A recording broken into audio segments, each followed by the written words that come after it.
It's Mari. I'm back again today here for Honeybee Stamps. I'm starting my project today with the Lazy Daisy Pierced A2 cover plate. You can see that I have used that cover plate to create some texture on this piece of white cardstock that I have cut down here for my card front today. I'm going to do a little bit of mixed media to help create a little bit of interest on my textured background here. I'm using a little bit of Speckled Egg Distress Oxide Spray from Ranger, and I've sprayed that onto my glass mat. I'm going to dilute it a little bit with my Distress sprayer and some water. And then I'm just going to take my card panel and I'm going to just dip it into that product. Now this is Ranger Heavy Stock paper that I'm working on, so it's a little bit heavier than just regular cardstock. And I'm just going to add a little bit of water. I'm going to use a little bit of packaging to get this spray to move around a little bit. And in this way, I'm just adding a little bit of really organic kind of color in sort of like a watercolor medium to the background of my paper. And I love working with the Distress products for doing things like this with my projects. I think it's just a lot of fun, and you can just create some really cool backgrounds for your card fronts. Now, you don't have to worry about your paper warping. I'll show you how to fix that later in the video. And I just really had so much fun with this part of the process. I'm picking up a little bit of that medium again and just letting it drip off of my plastic. And again, that's just a little piece of packaging, and I love keeping packaging for this exact type of technique. I'm going to use my heat tool now just to dry that a bit, and once that's dry, I'm going to also add some splatters with my fan brush. So I'm just dipping my fan brush into that medium and splattering it onto my project. Again, I'll water this down. I really wanted some nice fine splatter on here. That is a nice complement and contrast to those bigger drops. Now I'm also going to pick up a larger watercolor brush and add some bigger drips and drops just by really saturating the bristles of the brush and then just squeezing out the medium onto my project. Now I've dried that again with my heat tool, and now I'm taking some Dina Wakley gloss spray in white and I'm just splattering that on using my splat box.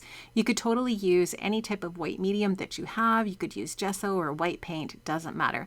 Now I'm going to use some of the Bee Bliss paper pad. I love this paper pad. It is absolutely gorgeous, and I love how this paper here just matches up so nicely with the speckled egg, and you can see now that that's all dry how pretty that looks.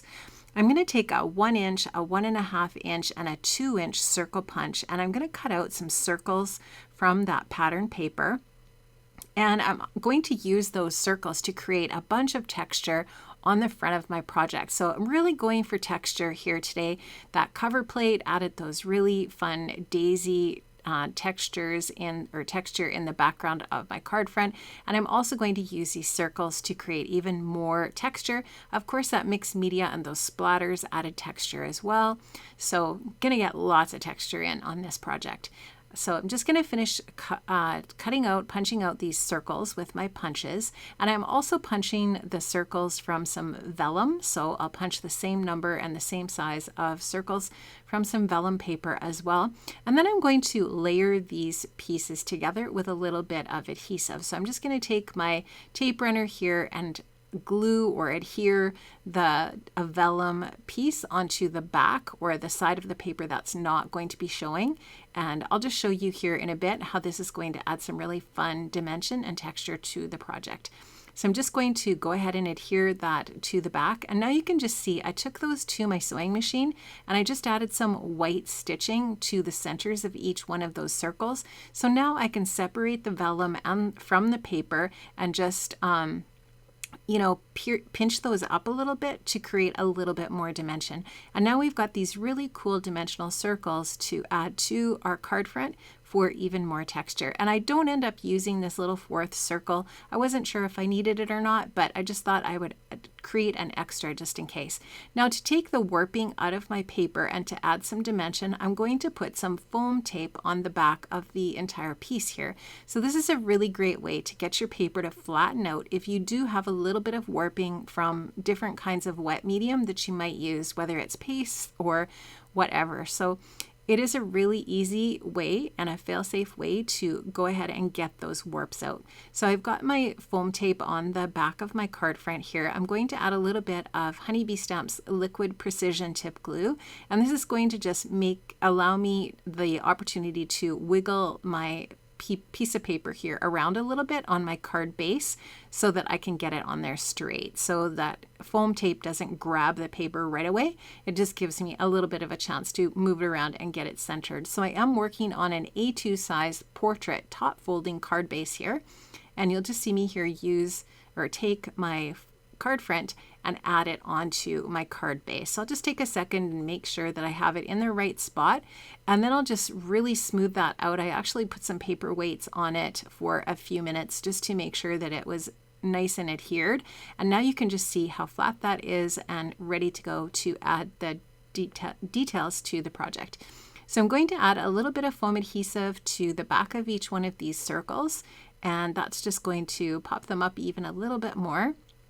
So I'm going to just bounce them down the front of my card here. This one's kind of more or less centered.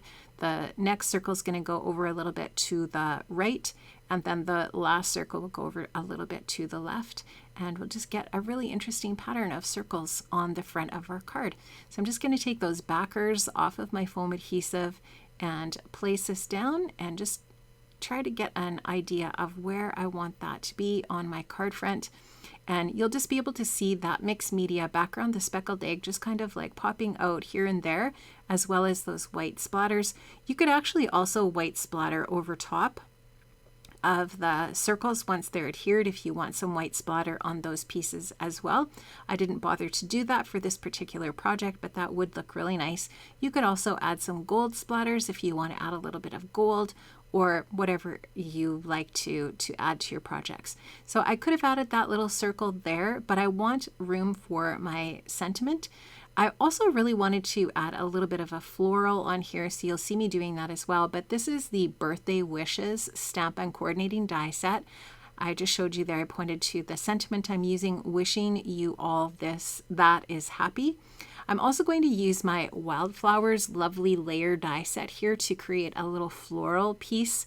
I love how you can use these, individually. You can cut the little blooms off of the stems and create just a little bloom for a project. Just another way that you can use that die set. So I'm going to add a little bit of foam adhesive between these die cut layers from that die set and add just that little bit more dimension to the flower. I could have added a little bit of vellum to this as well if I'd chosen to or wanted to. I'm just taking a tiny little bit of adhesive, and I'm also going to be adding the little die cut detail pieces into the center of this really pretty little floral, and that's just going to add again a little bit of extra texture into the center of that little flower, which I love. And I'm just using a tiny little glue bottle here for these really small little areas, and I'll get that all finished. And now you can just see how pretty that looks in white. And I love the white space on this card. I think it just looks really clean, and I like that look a lot. You see me doing that quite often on my projects, whether it's scrapbooking or card making. I do like some white space on a project for sure. Now I'm going to add some dimensional adhesive on the back here as well, just using my craft pick to help me pick those up off of the adhesive backing there and get those release papers off and adhere this down to my project. Now I did want this kind of down towards the bottom because that's where the sentiment's going to be. So I'm just sort of trying to create a focal point towards the bottom. So I'm going to just pop this down on top of two of those circles down there, and then there's just a really nice logical spot for my sentiment. So I have my sentiment stamped out here in some black ink, and I've die cut that out, of course, with the coordinating die set. That coordinates so beautifully. There's a coordinating die for every one of those sentiments in that set. I love that. And I'm just using my Honeybee Precision tweezers, or my reverse tweezers, to place that on my project. I really love how this looked, but I wanted to add a little bit of bling. So I'm going to take my Aurora Borealis gem stickers, which I love. And I love how there's 3 different sizes of gems on the sheet. I'm going to just add one to the center of my little bloom there, which I think looks really pretty. And I'm going to add, I think, 4 more gems onto my project to finish it off. I hope you enjoyed this card today. I really enjoyed making it for you. I love creating cards with texture. There's so many different ways to achieve that look, and I hope you got some tips and tricks today from my video and my project to help you with that in the future. I did link up in the description box below in the show more or more section below the video. I linked up to all of the different products that I've used from the Honeybee shop today for my project. So if you're interested in shopping for any of these different items that you saw in the video today, you can definitely check those affiliate links in the description box of this video. Here you can just see I'm going to finish up adding that little bit of bling to the bottom of my card. I'll show you a close-up of my card. I'll bring it up to the camera a little bit for you to see, and that's how it all turned out today. So I love it so much, and I hope you did too. Thank you so much, friends, for joining me. Have an amazing day, and I'll see you soon. Bye-bye.